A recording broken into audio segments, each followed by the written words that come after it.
Everybody, to the session on Untangling the Tangled Web, take off my mask, of online presentation.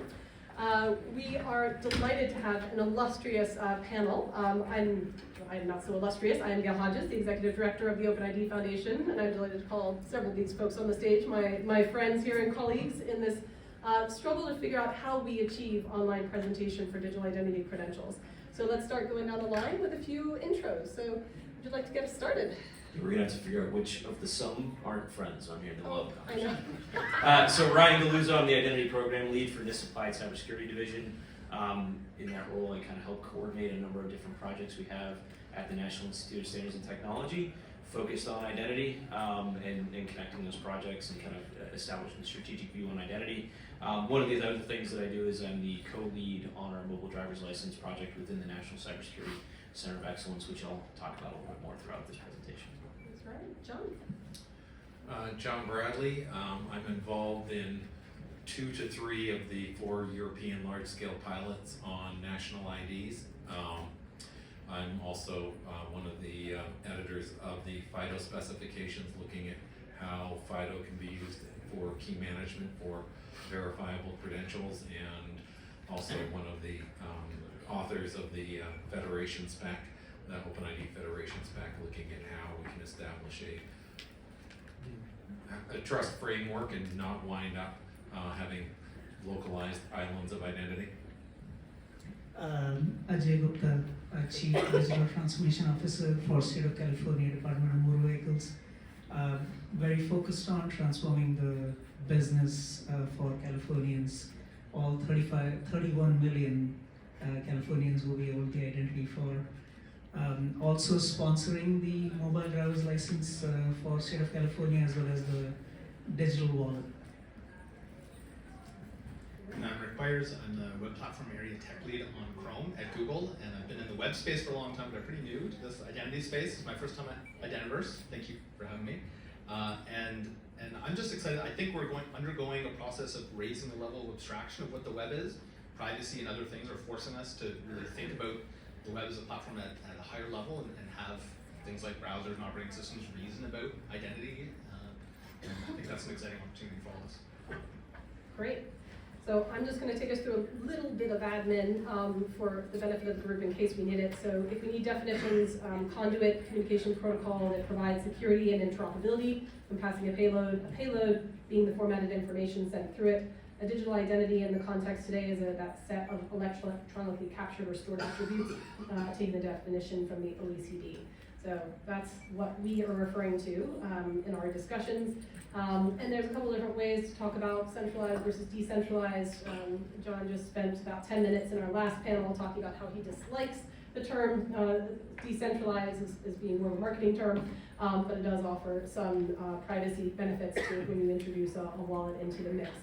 So we're going to move on to the fun part of our discussion, which is what on earth has been happening around digital identity and how to present digital identity credentials onto the web.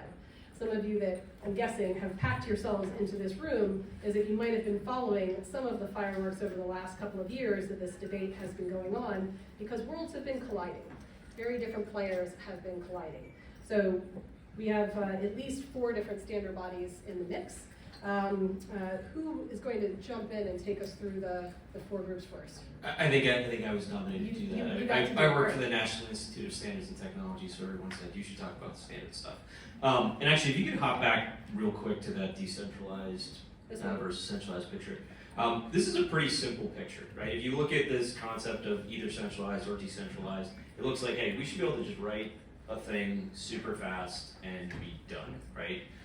It should be easy, right? And the fact of the matter is, I think one of the most important things to remember with all of this stuff is, in particular when you're talking about identity, is there is a lot of orchestration and coordination that needs to be involved with identity, whether you're talking about creating workflows for your end users, whether you're talking about establishing federation internal to your organization and single sign-on, or whether you're talking about establishing a digital identity that is part of a decentralized or wallet-based model. It's not simple. It's an abstraction and a set of things that needs to be coordinated in order to make these things work. And we start peeling apart the layers, particularly from a kind of a decentralized perspective. You start to see that not only are there a lot of standards and protocols layered on top of each other, but each one of those is owned by a different organization, right? And so if we can hop back to that slide, we can talk a little bit about some of the different parties that are involved today. But we've got the World Wide Web Consortium, W3C, which is responsible for the data model and the structures around verifiable credentials. They also have a working group that's been set up right now, or at least what they call it the YCG, is essentially an incubation group that's focused on developing APIs within the browsers to help support presentation and selection of wallets. You've got a number of other kind of things going on there as well too. You've got the VC API working group that's developing credential issuance and credential request APIs. The OpenID Foundation, represented by Gail up here, is working on a number of different models for how you actually present these things. We've got OpenID for verifiable presentation. We've got OpenID for verifiable credential issuance. We've got a number of different things like the high assurance profile of those things. So how do we actually create and present that information out across the internet, and how can it be requested and received by different entities? That's where OpenID's kind of been focusing. We've got ISO, so the International Organization for Standardization, which kind of triggered some of these bigger conversations around mobile driver's license. And so within the NCCOE, our National Cybersecurity Center of Excellence, we are very focused on understanding these kind of mobile driver's license standards, where they exist today and where they're going next, and how they fit within this broader context. So they have, even within there, 3 different, actually more than that, they have the mobile driver's license 18013-5, which presents essentially your core set of functionality around mobile driver's license. It presents the data model for that. They got 18013-7, which is how do you actually present these things online, which actually references out to things like the OpenID for verifiable presentation protocols, as well as kind of a REST API protocol that can be used there as well too. Then they have the 23220 series, which actually lays out kind of a more neutral, not mobile driver's license or driver's license focused model of what kind of, what other kind of MDoc based, mobile document based versions of credentials can we issue here. So there's essentially 4 main entities, and there's others like IETF that's working on the JSON web token aspect of things, and essentially there's what you could describe as like this ever expanding set of participants and players. If you've got an acronym and you produce standards, you're probably involved in this in some way, shape, or form. But I would say that from our view at NIST, one of the things we've been trying to focus very heavily on is how do we help to bring some of these efforts in alignment? How do we coordinate with folks at W3C, the OpenID Foundation, the FIDO Alliance, and ISO to make sure as these standards and as these protocols start to mature, we're not creating a situation where we've got stovepipes or pipelines of different kinds of credential types that can't work together. And how do we make sure we start thinking about that end user experience of, I don't want to have 15 different wallets for 15 different types of credentials and 15 different types of credential formats. I want to have one wallet that can interoperate, maintain multiple different times credentials and credential formats, and present them in an easy and consistent way online. I would also add, just kind of generally speaking, the kind of tangled web metaphor, I think, actually makes it feel a little bit more pessimistic than it is. I think, in particular, recently we've started to see a lot of things heading generally in the same direction. I think there's a lot of core principles between the different entities involved that are very similar, focusing on things like selective disclosure, enhancing and preserving privacy, building out user control and user capabilities that are built within these different credential types. I just got back from taking my kids to Hershey Park. So I feel like this is much less about a tangled web or like a knot that can't be undone. It's a little bit more like bumper cars right now. We're all kind of going in the same general direction, but every so often, there's different theories, different concepts, different modes of thinking that result in us kind of bouncing off each other. But we're still generally heading on that correct curve in the same direction. I like the optimism there, Ryan, but I think there has also been some Fight Club elements, like people getting down. I don't know about Fight Club. And again, I think with all these things, there's a lot of people who have really deeply ingrained, viewpoints on a lot of the stuff, and they want to make sure that however this gets implemented, it's done in the right way. It protects privacy, it preserves the end users. Yeah, I think everyone has always had good intentions. or maybe coming at from different perspectives, like different starting points, right? Different perspectives, different jurisdictions, different backgrounds. I think there's a lot of things that kind of play into where those bumper cars collide and how hard they actually collide. So that's a good segue to where people have approached this space, like the challenge of creating digital credentials and presenting them online through the web. There's been different ways that the identity world might have approached it, or ISO might have approached it. John, I think, would you be able to share a few comments on how the OIDF or FIDO would be approaching this challenge of online presentation? I can take a stab at it. Hopefully it won't be too controversial.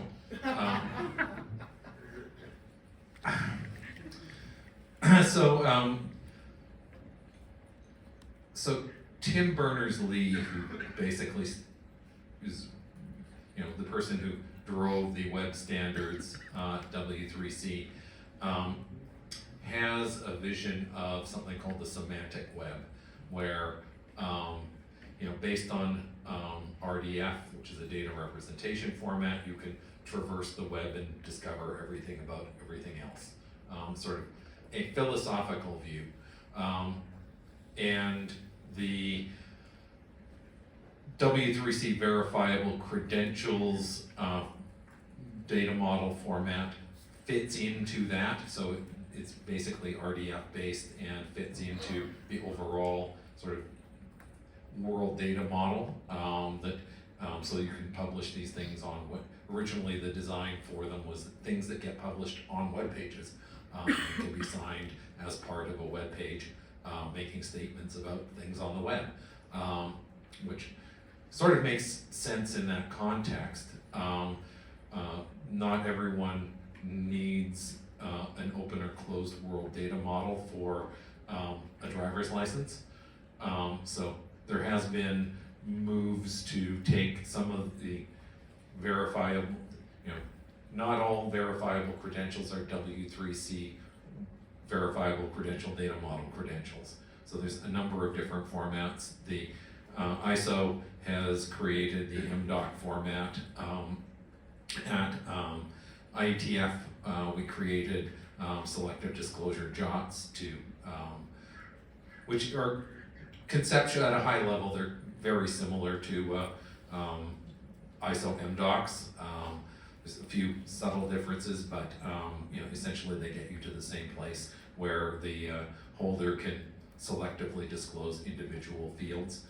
You don't have to disclose everything about the credential depending upon where it's created. A lot of stuff has moved from W3C over to IETF.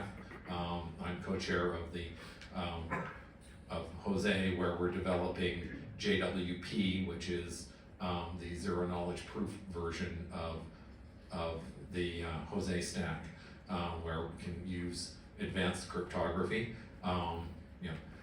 The European Commission has identified that we need to eventually move to advanced cryptography to get all of the privacy benefits, though that's not going to happen sort of inside of the next 5 years. So we have to, in the short term, deal with traditional cryptography and some of the workarounds like MDocs and SDJOTs for being able to do those presentations.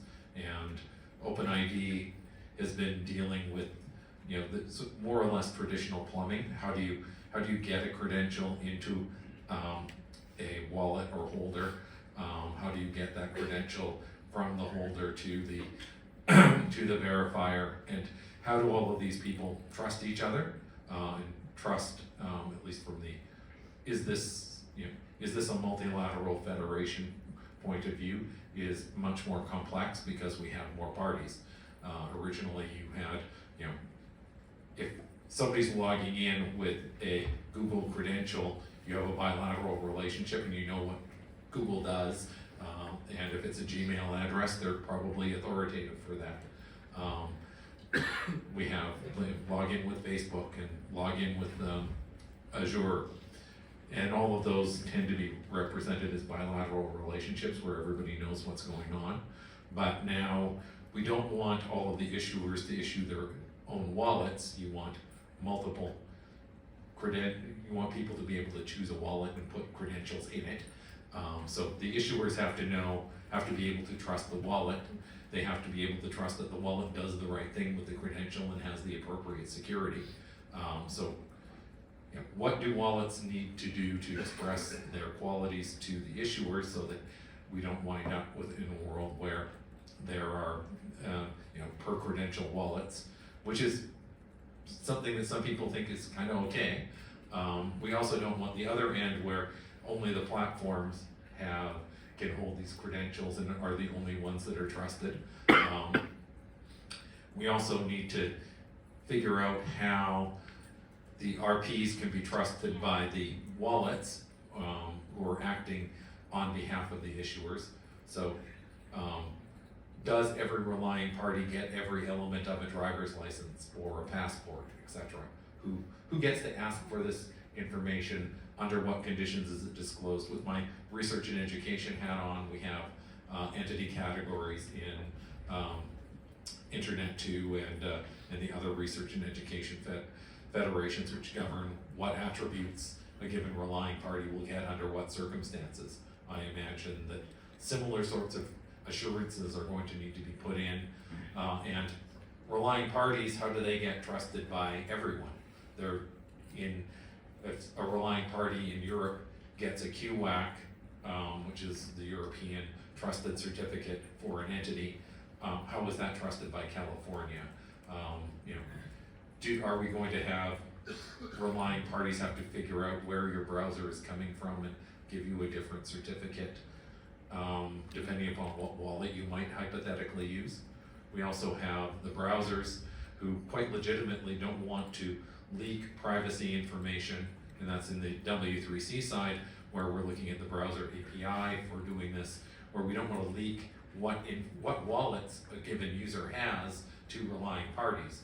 Because what wallets you have actually tells a whole heck of a lot about you. If I have a wallet from Uruguay, you might, as a relying party, be able to guess that maybe that's where I'm from.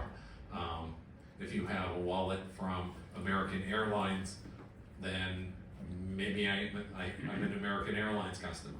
So leaking what wallets before the user actually has the ability to consent is actually a pretty bad design from a privacy point of view. So we have to think through all of these things so that we don't accidentally create a worse privacy situation than we're trying to solve by introducing this three-party model. Thanks, John. Many facets of the problem. So I'll pass over to you, Rick, to see kind of from a browser perspective, if John hasn't stolen all your thunder, how the browser community has approached this problem historically and currently. Yeah, maybe I'll try and add some of those fireworks you mentioned.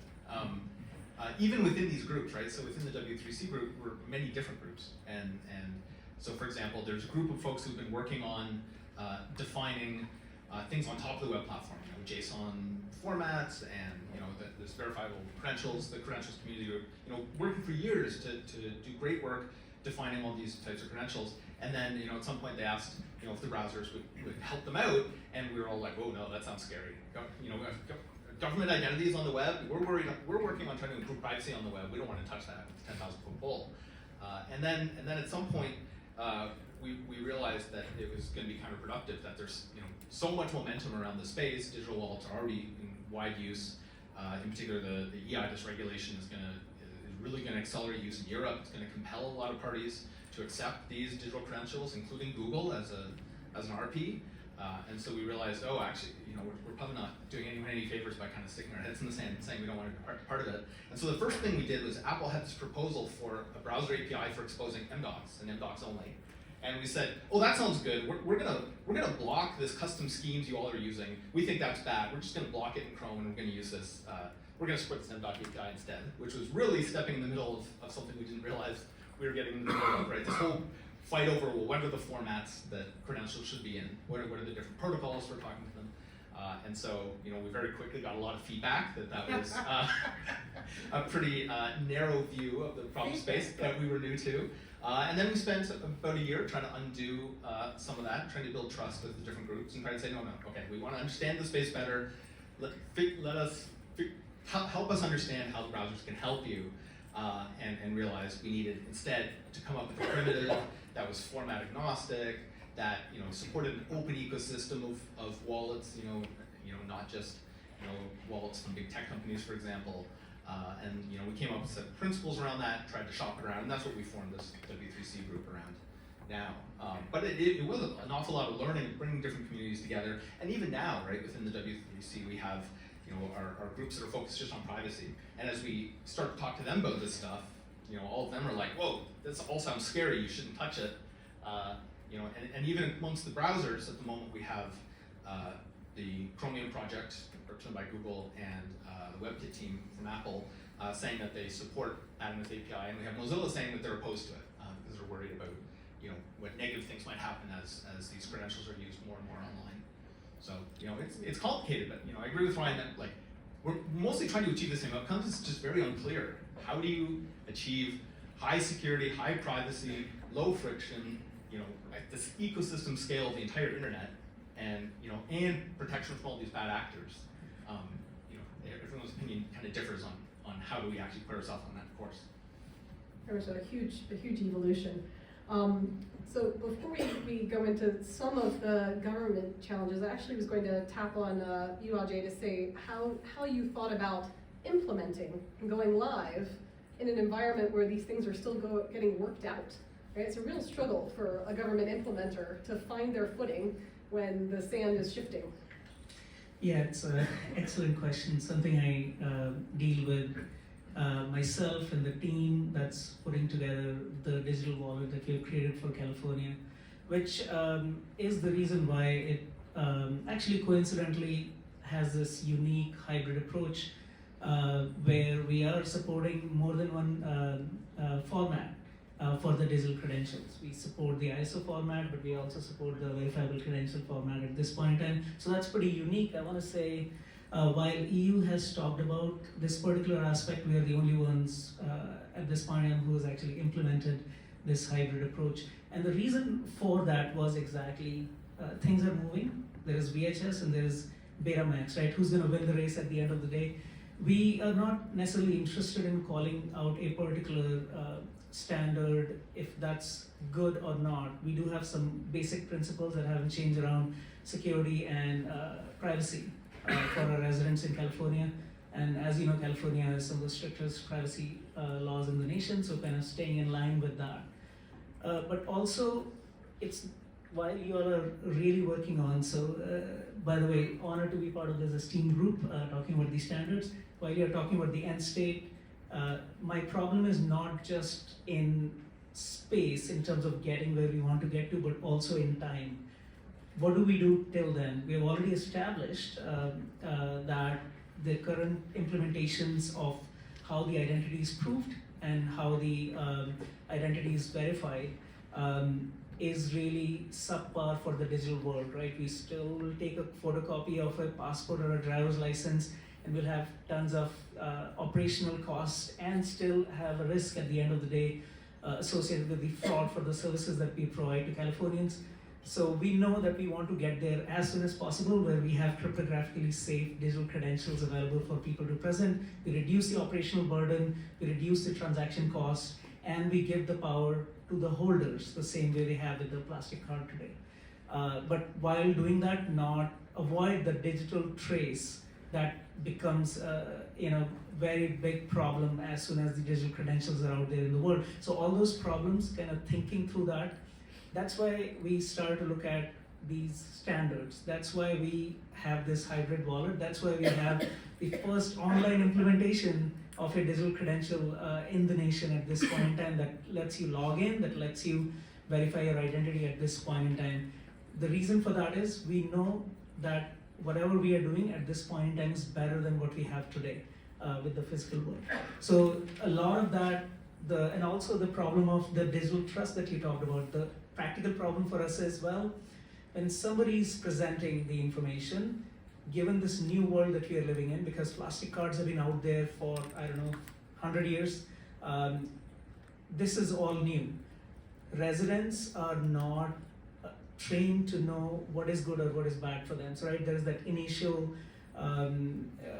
knowledge that the populace does not have on what is the right way to use it. So the digital trust service, while we are working on trust for issuers, meaning people who are using our driver license, they know that this is a legit driver license or an identity card, but people who are holders are handing it over to, how are they going to use that information, and can we trust them, right, digitally? Are they going to make the mistake?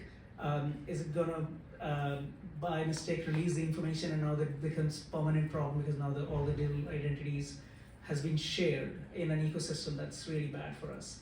And then the problem of the browser selection, right? As we look at online ecosystems, to your point, not knowing which wallet it's going to, but still be able to share the identity, but not be constrained by what the implementer may be picking, like a format. So all those things we have to think about and care for as well, and we are really part of this journey, taking step by step the approach, even looking at draft standards, implementers drafts, to be able to put together some of these credentials that we have on our wallet today. So if I take the wider question of what some of the government concerns, might have been, both yourself, Ryan, and Ajay, as well as Paulo de Rosa and this colleague, Andy Reichfeld, had a chance to kind of share some of the asks of the standards groups, like the W3C and the OIDF DCP working group, because there was a recognition we hadn't quite nudged as close together as we could. This was, a month or two back. And so you had kind of had some concerns and some asks of what would be useful. Would you share some of those thoughts? And I know things have come a distance even in that short period of time. Yeah, I mean, I think they've come a long way very quickly, and that's why I'm fairly optimistic that we're at least, We'll get there at the end. we're going in the same direction until someone turns their bumper car around and goes the complete opposite direction, and everything gets chaotic again. But I mean, I think we can kind of lump it into two groups. There's one side of the conversation about how do we help coordinate these things, right? Because we showed W3C, OpenID Foundation, ISO, FIDO Alliance. It's working on the kind of the client to authenticator protocol and how that can be used. And then there's also the question of actually understanding the implementation side. And so on the coordination side, I think we've done a lot to start the conversations and have these different organizations start to collaborate more actively, lay out things. I wouldn't necessarily call them roadmaps, but a collective vision for how they fit together, where we should be going with these things. And then the other big thing within those organizations as well too is starting to understand, and I think it's been partially brought up a little bit today, what are the different roles and responsibilities of the entities involved? What's the responsibility of the issuer, right? Who's managing consent? What's the role of the browsers within the flow? How much responsibility do they have to protect the end user versus the issuer and the relying party and the verifier? So how do we actually structure all of those different relationships, define them so that everyone understands, hey, all right, when I arrive at the verifier or the relying party and I say I would like to use my mobile driver's license or my digital verifiable credential, this is the expectation of behavior I can get from that relying party. Then when that request is sent to the browser, how does the browser field that, react to it, and how do they present those options then to the end user? What kind of consent or information or warnings might need to be flagged there if it's a relying party that doesn't behave well? And then what has to be done from a wallet perspective to present to that user, hey, here's what you're releasing and how you're releasing it and why you're releasing it and to whom you're releasing it. So there's a lot of kind of complicated interactions that need to be understood, and then I think once you get those laid out and understood and defined, you get a better understanding of how the different protocols fit together, and then from an even more important perspective, how do you communicate to the end user? Because we can sit up here and have very intense debates all day about W3C verifiable credentials versus MDoc, SDJOT versus JSON LD, and at the end of the day, if the end user does not understand it, is confused by the workflow, and doesn't really practically understand where it fits into their life, they're not going to use it. And so all of those debates are kind of pointless unless you kind of create that good used understanding for that end user, and you're able to communicate what the interactions are going to look like. And a lot of that has to go with both making sure that those are defined for the different standards bodies to understand how their protocols need to interact, but also then from an implementation side, understanding how that feeds into the user's experience and how that feeds into the ultimate adoption, because again, that's going to be very heavily driven by the user understanding it and understanding how it works, and also the relying parties, to Ajay's point, of how do I actually integrate this into my business process flows, how do I understand how it mitigates risk, how do I scale the trust more broadly across the ecosystem, understand which credentials I can use, and which credentials I can trust, and which can be integrated into my processes sufficient to address, broader risks. So, and we showed a picture up there with 4 bodies representing kind of some of the online presentation side of the house, but you also need to think about, once this starts to expand to different use cases, regulators for like financial institutions, regulators for the healthcare space, they need to understand as well too how these credentials work, how they're structured, and how they actually mitigate and deal with risk. So being able to make sure, at least from a standards coordination perspective, we've got roles and responsibilities defined both between the different entities and the different coordinating entities that work within there. So ISO, FIDO, places like that. And then also on the kind of implementation side, understanding how the decisions made around the standards and protocols ultimately influence the experience that the user has. Anything else to add? Anyone else on the panel around the asks from those of you who are in the room? In terms of the government concerns? Yeah, the government concerns and asks of the standards bodies. Yeah, there's a lot of asks from my side at least of standards body. Number one is, I think, and we have seen the examples in the previous finalized standards even, that a lot is left for the industry to figure out, which I think is a good thing. I think it propagates innovation in the sense, but it also can propagate some lock-ins, for specific vendors as you're leaving things open. And some of the classic examples might be, 1813-7, which is the online specification that's coming up, is when the example that was just given by Rick was around, initially it was only going to be a particular data format, which is the MDOC data format. That locks in or locks out verifiable credential as a data format for wallet selection. So as you go to an online site, as you choose to do a transaction, which then sends a signal to your operating system, and then operating system figures out what all wallets you have that you can present, and then transmit the information on. The format itself was being locked down. So we worry about that quite a bit. Us as regulating I want to call it regulating body in terms of regulating the use of the product that we create, which is the identity of an individual, right? Not necessarily regulating the market in the sense, but just to make sure that we are not locking in particular vendors or preferring specific vendors. It's important that the standards bodies pay attention to that. NFC is another example where the standards went for, you could use NFC or you could use QR code. NFC obviously gives a better experience, but it definitely had a particular vendor lock-in component to it at the point where it was released. So those are some examples where the standard bodies need to think about a little bit more on what's being thought about and what's available in the industry today to create a more responsible, more equitable outcome out of this. Outside that, the cost of ownership is also important. The plain simple example is the digital credential that's issued. You want to be able to refresh it every X number of days, so it's always current, right? Are there other approaches that could be there? Because for an issuer, the burden for a public entity like us is that now you got to continue to maintain, right? This life cycle management has a cost associated to it. It's not a one and done plastic card that you issue and it's used in the world. Now it has a upkeep, right? The love and care that you need to provide for the credential to remain current. So it's the cost of ownership is also important when you're looking at the standards as well. And finally, I want to say change management. Right? It's a word that has been overused, but it's extremely critical here. The world we live in today, my innovation professor used to call it, recombinant innovations and disruptive innovations, right? Recombinant innovations, you start and you give a step and a path in the middle, and then you have the end result. Disruptive is completely changing the industry, and usually has adoption issues. People don't know what to do with it.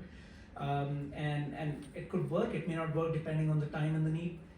So from change management standpoint, the example for online is, today's world, for good or for bad, online has this, we'll take a picture of a document that goes into, as a proof of verification later that yes, that particular ceremony occurred in the back-end systems. But for a digital credential, once it's done, right? Maybe perhaps for good reason, all the evidence is destroyed.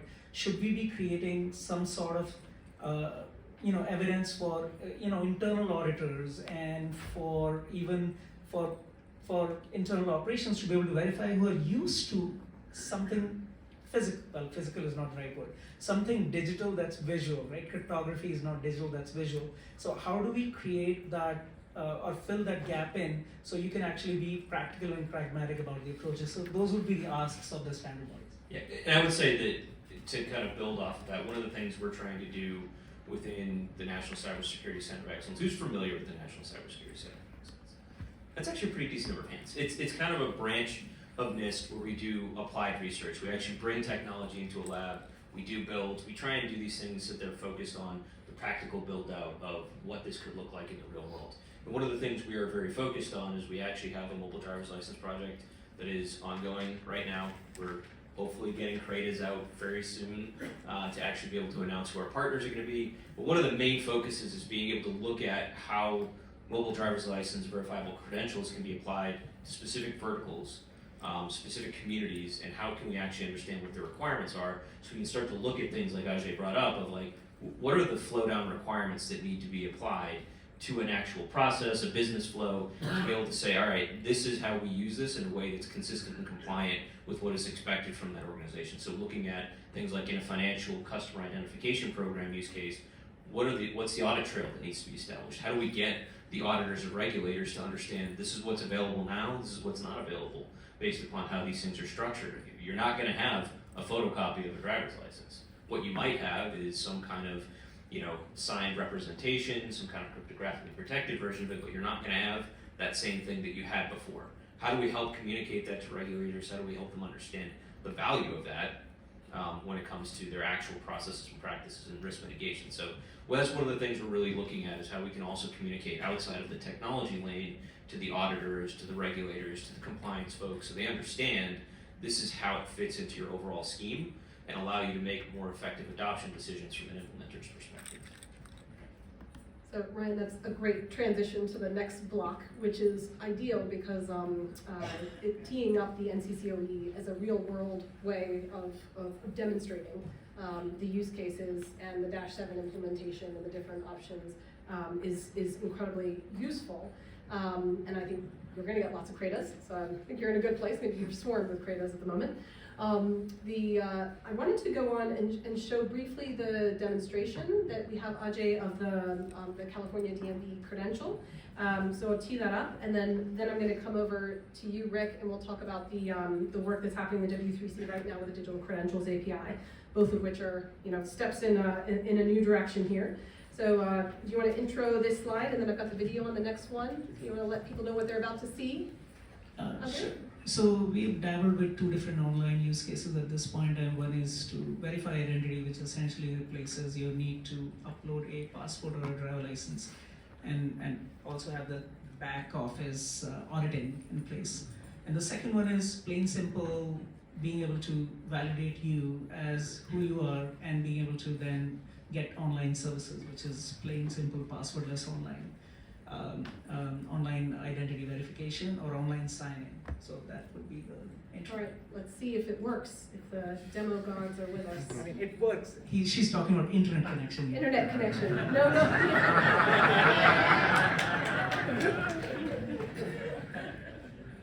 It works, yes.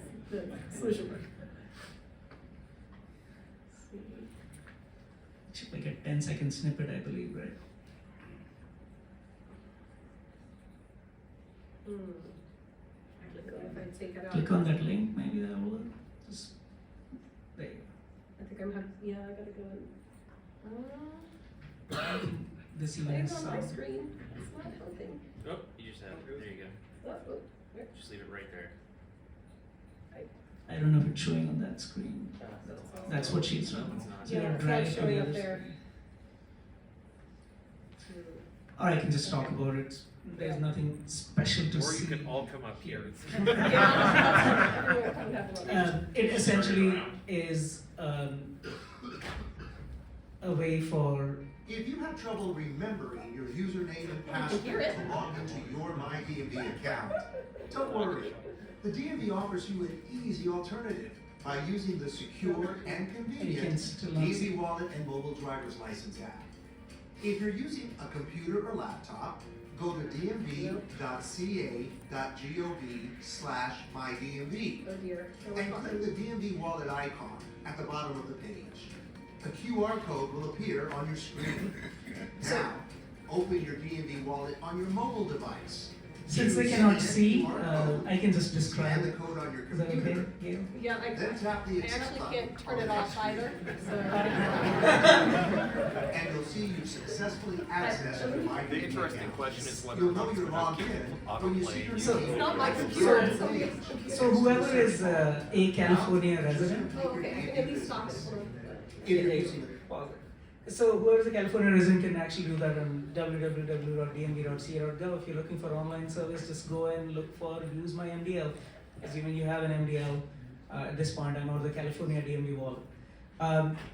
It's essentially using the OID for VP flow, which is OID for verifiable presentation flow at this point in time. And as you know, the DMV wallet has two types of credentials, the ISO specification credential, but also a verifiable credential format, the W3C VC format as well.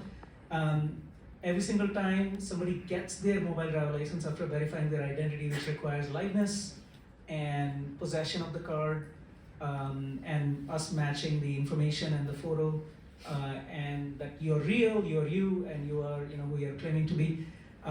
We issue these two credentials. Then you go to the DMV website, if you're ready to log in, it will present a QR code. In the wallet, there is a online presentation mode. You click on that, it'll let you scan the QR code, then the negotiations start per the OID for VP. A consent, this is all based on consent, right? Nothing is transmitted without the consent. It lists the elements that the relying party, in this case DMV, is requesting. In this case, everything right now really, but soon to be minimized. And then it'll log you in because the verified information, which is your driver license, has matched the record. In your case, it could be something else, it could be email and other things too. So that's how it verifies essentially on the website. The user experience is scan the QR code, press the consent, and the website automatically refreshes and takes you into the DMV online system. In another use case, you're presented the information, so you can choose to say that, well, I'm going to use my MDL or I'm going to just upload my driver license. If you choose to use MDL, present the QR code, consent, transmit the information, and then you're good. In case of a upload, you'll actually upload the image, and then we have our back office team verifying the information, right? There's humans required. So the cost savings is between about $8 to $10 if you take the cost of the tech, the aggregators, and the human verification that's required as well. So that's what we have calculated to do for every single transaction that's performed. So there's quite a bit of benefit there by more and more people using the digital presentation rather than a copy of a physical thing. So in the interest of time, I'm going to jump onto our last section here because we only got 7 minutes left. So you could riff for us for a couple of minutes, Rick, on the W3C credentials API and the milestones that have been met in the last couple of months, because it's been an exciting time. Sure. So what AJ described is great for specific use cases like logging into the California DMV website. But we tried to play this out. How is this? If this model gets adopted broadly, what's it probably mean? It probably means people are going to have a bunch of different wallets. Maybe one for their California driver's license. Maybe they need a different one for their passport. Maybe they need a different one for their memberships. Websites might need to have a bunch of buttons. Click here if you have this wallet. Click here if you have this wallet. There was risks around phishing attacks. Because the way that the websites talk to the wallets today is it's not very sophisticated. It's just the wallet registers as handling a special type of URL. We call it custom scheme, and that doesn't provide protection. There's limitations in the kind of attacks you can protect with for that. And maybe even most importantly is it can be a disruptive user experience. To be you're on a web page and you click a button and you get taken into your wallet app. And then you're done in the wallet app and you get back to the web page. Has the web page gotten unloaded from memory while you were gone, right? Were you in the middle of a purchase that now the page is going to be confused because it's unloaded? And so we tried to look at all of that as an opportunity to, could we design something that actually had operating system and browser support to provide a better experience? And so what you see here on the right is a screenshot of what we call the credential selector that is now in beta in Android. And so wallet applications can register with the system and basically say, I'm a wallet, here's how I match credentials. And then when an app, including a browser, says, I want credentials for this request, we can show a selector to the user. And no information is shared with the wallet yet. It's just the wallet is able to indicate if it has credentials, what credentials it has that might match the request. And so this can show up as a bottom sheet over top of a web page, for example, and the user can swipe through and say, oh, yes, I want to present this credential. And when they tap that blue button there to continue, now they're taking you to the wallet app. I think that's to, again, show a little bottom sheet that's overlaying the browser, whatever else the user was doing, and get the appropriate consent from the user to share the information back to the web page. So this is kind of what I was talking about in terms of higher level of abstraction, a first-class API with operating system support. The browser wants to do this because also we think this is how we can help be part of the solution. You know, we promise our users we help protect their information online, right? You know, we have systems like safe browsing that try to detect malicious activity and try to stop it. And so with a higher level API like this, we don't get to see the responses, it's all encrypted. We don't get to see the PII, we don't want to see the PII, but we get to see the requests that we can form an opinion of, hey, does this look like something that might be an attack on the user? And if so, can we intervene and give the user a warning? You know, or is this something that's almost certainly, you know, can we help the user reason about the privacy implications of what they're about to do? And so we were struggling, you know, for a while, it felt like maybe we were too late to really add any value in the browser and the operating system. But we did hear one particular pain point is a lot of credentials are used on desktop devices today, and all the wallets are on mobile devices. And yes, you can scan the QR code, but we thought with OS support we could do even better. So Google and Apple worked together and gave a demo at IAW a few months ago where we showed Chrome running on a Mac and going to a website that wanted a credential, and the user being able to just use their iPhone or their Android phone to present from their phone. The first time you do that, there's still a QR code flow, but it uses the same system as passkeys for hybrid authentication. So it uses BLE to verify presence, so it's quite secure. And then it can also set up a secure channel so that future presentments, you don't need to use the QR code at all. So it can be very low friction improvement to user experience to use cross-device scenarios. So I think, to me, the main outcome at IAW, we're still trying to figure out do we have a chance to influence the IDIS reference framework that's about to be published and then passed into law in Europe pretty soon. We still don't know for sure about that, but the latest version that John mentioned that was published has some changes in it that look positive for us. We hope that our APIs will be allowed to be one of the ways that can satisfy the UDI support. And yeah, here's a photo of after we gave the demo. A bunch of folks, including people very active in the UDI community, Gail asked them, who thinks this is an important part of the future of online credentials or something like that. We got lots of hand raises and whatnot. So it felt like good alignment and good momentum. And I can't speak for Europe, but I can say from a NIST perspective at least, the work that Rick and team are doing is unbelievably important. So having a secure user experience that is cross-device is incredibly, incredibly important to the US government. There are not a lot of people out there who interact with the US government through mobile apps. So being able to have that established in a way that is phishing resistant and generally seamless to the end user, I think is incredibly important to potential adoption further down the road for federal agencies that are looking to leverage these both for online identity proofing and authentication use cases. So I want to applaud you for that work. I think it's incredibly important, and it's also one of the reasons we've been pushing so hard on W3C and OpenID Foundation to kind of engage and get that use case and that workflow push forward as well too. So great. So we have 2 minutes left. I will just add that the QR code cross-device flow that wallets are currently using has been successfully attacked in a number of countries. People have lost their entire life savings because they thought they were entering a contest and their social security accounts were emptied because the same national application that you authenticate with also gets into your bank and other things. So it is critically important that we use a secure tunnel, and even though there's a QR code involved in the flow, they really do have totally different security properties. That's one of the more compelling reasons to move to the browser API where we're reusing part of Fido. So I think we've got time for one quick question. Got a quick one up in the front? Yeah, Steve Johnson, American Express. I had a question, Ajay. We're seeing a lot of inertia when it comes to all the different types of standards. Thank you.